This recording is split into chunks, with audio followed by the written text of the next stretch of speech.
दोस्तों पागलपन हो तो स्टीव जॉब्स जैसा। कहते हैं if you don't ask the answer is always no.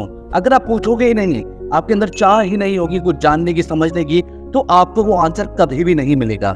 विलेट Packard enterprises, जिसको हम एचपी के नाम से जानते हैं, वहाँ एक सेशन चल रहा था। उधर एक 12 साल का लड़का खड़ा होकर एचपी के प्रेसिडेंट विलियम ह्यूलेट से सबके आगे बोल्ड होकर अपने क्लास प्रोजेक्ट को कंप्लीट करने के लिए कुछ पार्ट्स मांग लेता है, और उसके कुछ कॉन्फिडेंस को देखकर विलियम ह्यूलेट उसे वो पार्ट्स दे देते हैं, मगर समझ इंटर्नशिप भी दे देते हैं। वो इतना इंप्रेस हो जाते हैं क्योंकि वो इतनी बोल्डली उसने अपने काम को पूरे करने के लिए वो झिझका नहीं, शर्माया नहीं, उसने डायरेक्टली वो बात कर ली। दोस्तों जानते हो वो कौन है? जी हाँ, आप समझ गए, करोड़ों लोगों के आइडियल, जिनसे लोग मोटिवेट होते हैं, इंस्पायर होते हैं, स्टीव जॉब्स, जिन्होंने वर्ल्ड की सबसे बड़ी और सक्सेसफुल गैजेट्स की कंपनी बनाई थी, जो है एप्पल। जी हाँ दोस्तों, एप्पल के को फाउंडर स्टीव जॉब, वो कहते हैं कि जिंदगी इतनी छोटी है कि किसी और की तरह जीने का समय नहीं है, और ना ही किसी और के ओपिनियंस की वजह से मैं अपनी जिंदगी को मोल्ड करूं, इसलिए मैं वैसे ही जीऊं जैसे मैं चाहता हूं। दोस्तों आज की इस वीडियो में हम इनकी वो सारी बातें जानेंगे जिनकी वजह से इन्होंने इतना बड़ा ब्रांड और अपना नाम बना डाला। दोस्तों तमाम असफलताओं के बाद इन्होंने हार नहीं मानी। होमलेस, जॉबलेस होने के बाद भी, खाने के पैसे नहीं होते थे, पढ़ने के पैसे नहीं होते थे, फीस भरने के पैसे नहीं होते थे, फिर भी खुद की कंपनी से निकाले जाने के बाद भी, इतनी असफलताओं के बाद भी ये इंसान सफल होके ही माना, सफलता के शिखर पर पहुंच के ही माना। ये बंदा रूट था, स्टबन था, और इसके साथ काम करने वाले हमेशा डरते थे। लोगों को कभी भी फायर कर देता था। क्यों? क्योंकि इसे चाहिए थी परफेक्शन। ये एक सेकंड नहीं लगाता था किसी को नौकरी से निकालने से पहले।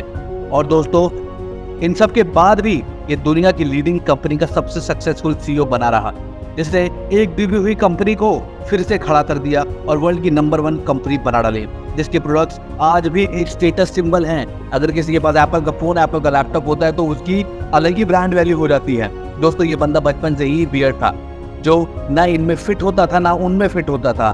पागलपन इसके सर पे सवार रहता था, ऐसे कि हर चीज को परफेक्ट बनाने के लिए कोशिश करता रहता था, दिन रात एक कर देता था। और भाइयों जो भी बनाएगा ये ऐसा बनाएगा जो कि दुनिया में या तो बेस्ट होगा या परफेक्ट होगा, उससे नीचे तो बात ही नहीं करता था। ऐसी एक कहानी है जब स्टीव जॉब्स और उनकी टीम आईपैड डिजाइन कर रहे थे, और बड़ी मेहनत के बाद उन्होंने एक प्रोडक्ट बनाया जो मार्केट में अवेलेबल प्रोडक्ट्स के मुकाबले साइज में आधा था। जब स्टीव जॉब्स को दिखाया गया तो स्टीव जॉब्स ने कहा कि इसे और छोटा करो, पर इनकी टीम ने कहा कि इसे और छोटा नहीं कर सकते। उसी वक्त जॉब्स ने वो आईपैड लिया और साइड में रखे हुए एक फिश टैंक में फेंक दिया।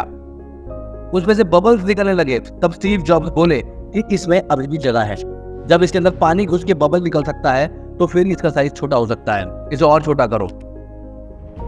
स्टीव जॉब्स कहते हैं कि it's more fun to be a pirate than to join navy. वो हमेशा अपने मन मुताबिक जीने में ज्यादा विश्वास रखते थे, जो उन्हें करना था वो करके ही मानते थे। और 1973 के इस इंसिडेंट से ये कोड मैच भी होता है। स्टीव वॉजनिया, जो कि आगे चल के एप्पल के को फाउंडर बने, उन्होंने अटारी, जो कि एक गेम मेकिंग कंपनी थी, उनकी एक गेम को ऑप्टिमाइज करके रीडिजाइन किया, जिसका नाम था पैन।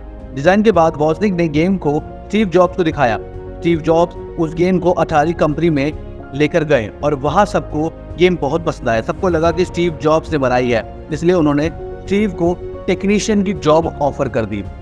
इवन एप्पल की सक्सेसफुल के बाद अटारी कंपनी के को फाउंडर ने कहा कि इतनी सक्सेस के बाद आज भी बहुत कम कंपनी स्टीव जॉब्स को हायर करेगी, because he is valuable but very difficult to handle. दोस्तों कभी सुना है everything is fair in love and war, और जॉब्स ने इस कहावत को अपने हिसाब से मॉडिफाई कर दिया। उन्होंने कहा everything is fair in love, war and business. ये किस्सा है इंडिया से वापस जाने के बाद। उस वक्त स्टीव ने अटारी ज्वाइन कर ली और उन्हें वहां आर्केड वीडियो गेम के लिए एक सर्किट बोर्ड डिजाइन करना था। टारगेट था उस बोर्ड में जितनी भी TTL चिप्स हैं उसे मिनिमाइज करके बोर्ड को ऑप्टिमाइज करना, और हर मिनिमाइज चिप के लिए अटारी $100 ऑफर कर रही थी। और स्टीव को तो सर्किट बोर्ड का कोई एक्सपीरियंस ही नहीं था। उन्होंने स्टीव और नेक के साथ एक डील की कि बोर्ड डिजाइन मिनिमाइज करने के बाद जो रिवॉर्ड मिलेगा वो दोनों आधा आधा बांट लेंगे। और अमेजिंगली वॉजनिक ने चिप काउंट को 96 से 46 तक लाकर रीडिजाइन कर दिया। कंप्यूटर कंपनी ने डिजाइन को अप्रूव किया और स्टीव को $5,000 रिवॉर्ड दिए, जो कि उस समय बहुत बड़ी रकम थी। और स्टीव ने सिर्फ $700 का रिवॉर्ड मिला ऐसा ही कहा और केवल $350 दिए अपने पार्टनर को। और ये बात वॉजनिक को तब पता चली जब कई सालों के बाद उन्होंने स्टीव जॉब्स की बायोग्राफी पढ़ी। दोस्तों, कभी आपने सोचा है कि एप्पल को शुरू करने के लिए शुरुआती पैसा कहां से आया?